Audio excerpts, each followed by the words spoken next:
혹시 음모론 대체 왜 믿는 걸까 궁금해 본 적 있으세요? 오늘 바로 그 이야기를 해보려고 하는데요. 한 남자의 정말 충격적인 개인 경험을 통해서 우리가 왜 음모론에 빠져드는지 그 심리를 아주 깊숙이 들여다볼 겁니다. 이야기의 시작은 이렇습니다. 세계적으로 유명한 행동 경제학자 댄 에리얼리라는 분이 있었어요. 근데 어느 날 인터넷을 보다가 정말 황당한 글을 발견하게 된 거죠. 바로 자기가 유엔의 아젠다 21이라는 거대한 음모의 배후라는 거예요.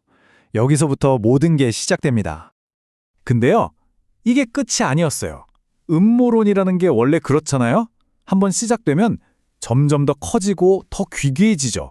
이제는 그다 일루미나티, 빌 게이츠랑 손잡고 전 세계 인구를 줄이려는 아주 사악한 계획의 중심에 있다는 얘기까지 나오는 겁니다.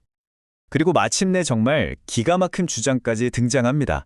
그가 백신으로는 마이크로칩을 심고 마스크로는 사람들 뇌에 가는 산소를 줄여서 더 쉽게 조종하려고 한다. 와, 진짜 한 사람을 향한 음모론이 어디까지 갈 수 있는지를 똑똑히 보여주는 대목이죠. 자, 이렇게 되니까 존경받던 행동 경제학자 댄 에리얼리의 삶은요, 말 그대로 순식간에 악몽이 되어버린 겁니다. 에리얼리는 그래도 학자잖아요. 굉장히 이성적인 사람이었죠. 그래서 생각했어요. 아, 이건 뭔가 오해가 있는 거다. 직접 만나서 사실을 가지고 차근차근 얘기하면 풀릴 거야 라고 굳게 믿었던 거죠. 그래서 허구를 사실로 바로잡기 위한 어떻게 보면 당연한 시도를 시작합니다. 자, 그래서 그가 직접 대화를 시도하는데요. 지금부터는 그 중에서도 아주 결정적인 한 통의 전화에 집중해 볼까 합니다. 상대는 미키라는 사람인데 온라인에 자기 전화번호까지 공개하면서 에리얼리를 앞장서서 비방하던 사람이었어요. 자, 이 화면 좀 보세요. 이게 정말 이 상황을 극명하게 보여주거든요. 에리얼리의 시도와 미키의 현실. 그 간극이 엄청나죠. 에리얼리가 저는 아젠다 21이랑 아무 상관없습니다 라고 논리적으로 말하니까 미키는 뭐라고 하죠? 순진한 척하지 마세요. 당신 누군지 다 알아요. 딱 잘라버리죠. 에리얼리가 그럼 제 세금 신고 내역까지 보여드릴게요 라고 증거를 제시하니까 돌아오는 대답은 그거 다 조작된 거겠죠. 이건 뭐 대화가 아니라 그냥 거대한 벽에다 얘기하는 거나 마찬가지인 거죠. 그리고 정말 기가 막힌 건 이 다음이에요. 이 통화가 끝나자마자 미키가 페이스북에 글을 올립니다. 뭐라고 썼냐면 그 교수가 나한테 전화해서 거짓말을 하려 했는데 내가 안 속아 넘어갔다. 이렇게요. 와...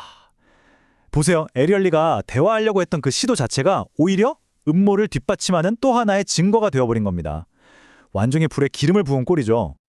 상황이 이렇게 되니까 이제는 조작된 영상이 돌아다니고 심지어 살해 협박까지 받게 됩니다. 이때 에리얼리가 깨달은 거예요. 아, 이건 내가 사실을 들이밀면서 반박한다고 해결될 문제가 아니구나. 이 현상 자체를, 이 사람들을 이해해야만 하는구나 하고요. 이 타임라인이 바로 그가 어떻게 공격의 대상에서 이 현상을 파고드는 연구자로 변해갔는지를 보여줍니다. 처음엔 그냥 온라인에 비난글이 올라왔죠. 그래서 직접 대화를 시도했는데 실패했고요. 위협은 점점 커져서 가족까지 위험해졌어요. 마침내 그는 반박을 멈추고 묻기 시작합니다. 대체 왜? 라고요. 그리고 결국 자기 자신을 지키기 위해서 이 모든 현상을 분석하는 책, 잘못된 믿음을 쓰게 된 겁니다. 그에게는 학문적 탐구인 동시에 일종의 생존 방식이었던 거죠. 좋습니다. 그럼 이제부터가 진짜 핵심인데요. 과연 에리얼리는 뭘 발견했을까요? 그가 알아낸 건 이런 잘못된 믿음이 그냥 아무렇게나 생기는 게 아니라는 겁니다. 여기에는 아주 강력한 4가지 심리적인 동기가 작용하고 있었어요. 바로 이 4가지입니다. 첫째, 스트레스의 깔때기. 둘째, 비례성 편향. 셋째, 비밀스러운 지식에 대한 욕구. 그리고 마지막으로 악당이 주는 위안. 좀 어렵게 들릴 수도 있는데 걱정 마세요. 지금부터 하나씩 아주 쉽게 풀어드릴게요. 이 4가지가 어떻게 우리를 음모론에 빠지기 쉽게 만드는지 말이죠. 자, 첫 번째는 스트레스의 깔때기입니다. 여기 에밀리라는 교사의 이야기가 있어요. 팬데믹 때문에 직장도 잃고 집도 잃고 아이 학교 문제까지 모든 게 엉망이 된 거죠. 이렇게 내 힘으로 어쩔 수 없는 예측 불가능한 스트레스가 계속되면 사람은 극심한 무력감에 빠지게 됩니다. 그때 이건 내 잘못이 아니야. 이건 보이지 않는 거대한 악의 세력 때문이야 라고 생각하는 게 어쩌면 무너지는 내 자신을 지키려는 일종의 방어 기제 같은 거라는 거죠. 실제로 전 세계 66개국을 대상으로 한 연구를 보니까 스트레스 지수가 높을수록 이런 헛소문을 더 잘 믿는 경향이 뚜렷하게 나타났다고 합니다. 두 번째, 비례성 편향. 이거 정말 흥미로운 개념인데요. 한번 보세요. 전 세계적인 팬데믹이라는 어마어마한 사건이 터졌어요. 그럼 우리는 무의식적으로 그 원인도 뭔가 어마어마할 거라고 기대합니다. 비밀스럽고 강력한 집단이 꾸민 일이야. 이런 식으로요. 큰 사건에는 큰 원인이 따라와야 직성이 풀리는 거죠. 근데 진짜 재밌는 건 이게 부정적인 사건에만 유독 강하게 작용한다는 거예요. 예를 들어 인류의 역사를 바꾼 페니실린의 발견 같은 엄청나게 긍정적인 사건은요. 그건 그냥 운 좋은 우연이었다는 설명을 너무나 쉽게 받아들인다는 거죠. 신기하죠? 세 번째는 비밀스러운 지식에 대한 욕구입니다.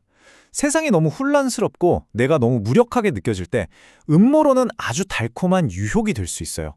왜냐하면 다른 사람들은 다 속고 있지만 나는 진실을 알고 있어 라는 믿음을 주거든요. 이 믿음 하나가 나에게 어떤 통제감 그리고 다른 사람들보다 우월하다는 느낌을 줄 수 있는 거죠. 무력감을 해소시켜주는 아주 강력한 심리적 도구가 되는 셈입니다. 그리고 마지막 네 번째, 악당이 주는 위안입니다. 이게 무슨 말이냐면요.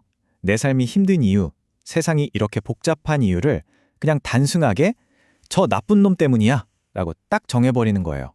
그게 빌 게이츠든 일루미나티든 특정 국가든 상관없어요. 그렇게 명확한 악당이 있으면 일단 마음이 편해집니다.